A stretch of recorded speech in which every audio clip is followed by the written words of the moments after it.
Santapan Harian Minggu 4 Oktober 2020. Hari ini kita akan membaca Yesaya pasalnya yang kedua, ayatnya yang pertama hingga ayatnya yang kelima. Namun sebelumnya, mari kita berdoa. Di terang cahaya firman-Mu ya Kristus, kami berserah dan siap memahami serta melaksanakan perintah-Mu. Di dalam Kristus Yesus kami berdoa. Amin. Yesaya 2 ayat 1-5. Firman yang dinyatakan kepada Yesaya bin Amos tentang Yehuda dan Yerusalem. Akan terjadi pada hari-hari yang terakhir, gunung tempat rumah Tuhan akan berdiri tegak di hulu gunung-gunung dan menjulang tinggi di atas bukit-bukit.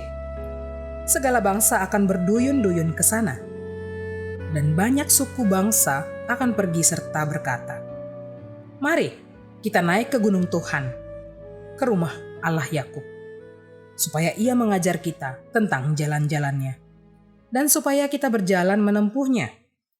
Sebab dari Sion akan keluar pengajaran dan firman Tuhan dari Yerusalem. Ia akan menjadi hakim antara bangsa-bangsa dan akan menjadi wasit bagi banyak suku bangsa. Maka mereka akan menempa pedang-pedangnya menjadi mata bajak, dan tombak-tombaknya menjadi pisau pemangkas.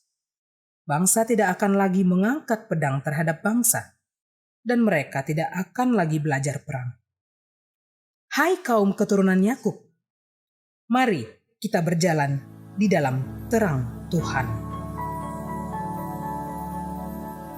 Sahabat Santapan Harian, Injil mengungkapkan bahwa kedatangan Kristus terjadi dalam dua tahap. Kedatangan Kristus yang pertama adalah menegakkan kerajaan Allah. Kerajaan tersebut bersifat already and not yet, atau sudah datang namun belum dalam kepenuhannya.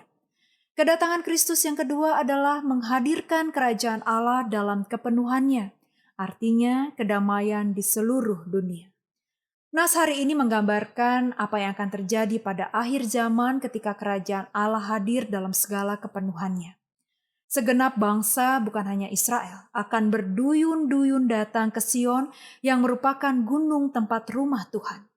Tujuan datangnya suku-suku bangsa tersebut adalah mencari Tuhan.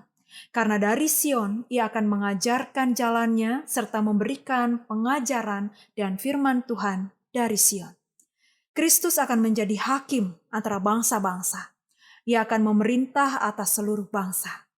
Jika Kristus sudah memerintah sepenuhnya, maka seluruh dunia akan damai. Hal ini digambarkan dengan seluruh peralatan perang dijadikan peralatan pertanian, karena tidak akan ada lagi perang di antara bangsa-bangsa. Dengan melihat apa yang akan terjadi pada akhir zaman, maka Nabi Yesaya menyerukan supaya umat berjalan dalam terang.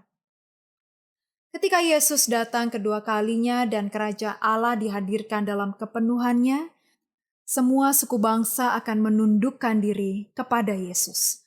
Mereka yang tidak menundukkan diri akan dihancurkan. Dunia akan damai dan tidak akan ada lagi peperangan. Untuk itu Yesaya meminta umatnya berjalan dalam terang Tuhan, karena kemenangan Tuhan pada akhir zaman adalah sebuah kepastian. Keadaan dunia sekarang memang jauh dari ideal, dan sepertinya kejahatanlah yang sering kali menang atas kebenaran. Hal itu disebabkan kerajaan Allah belum datang dalam kepenuhannya. Namun pada waktunya nanti, Tuhan Yesus akan memerintah atas seluruh langit dan bumi baru. Jadi marilah kita hidup dalam terang Tuhan seperti yang Yesaya katakan. Mari kita berdoa. Pimpin kami ya Kristus untuk hidup dan tinggal di dalam terang-Mu. Di dalam terang-Mu ya Yesus Kristus kami berteduh. Amin.